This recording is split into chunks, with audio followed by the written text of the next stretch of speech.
সম্মানিত রোজাদার ভাই বোনেরা, সেহরি খাওয়ার সময় হয়েছে। পবিত্র রমজান মাসে দিনভর রোজা রাখার শক্তি যোগায় সাহরি। কারণ সিয়াম সাধনার মাসে সাহরিতে মহান আল্লাহ তাআলা অশেষ বরকত রেখেছেন। হাদিসেও এই বিষয়ে বর্ণনা পাওয়া যায়।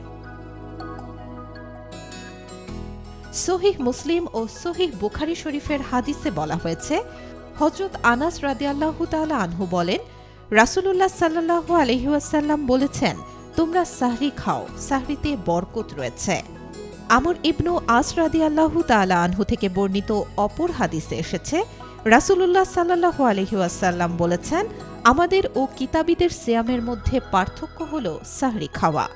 এক্ষেত্রে হাদিসে পবিত্র রমজানে দিনভর সিয়াম পালনের জন্য যেমন ভোর রাতে সাহরির শেষ সময়ের ব্যাপারে বলা হয়েছে, তেমনি দ্রুত ইফতার সেরে নেয়ার কল্যাণের কথাও এসেছে। তবে সাহরি খাওয়া নিয়ে প্রায় সময় একটি বিষয়ে অনেকের মধ্যে দ্বিধা তৈরি হয়। সেটি হল মুয়াজ্জিন মসজিদের মাইকে সাহরির সময় শেষ বলার পর কিছু খাওয়া বা পান করা যাবে কিনা।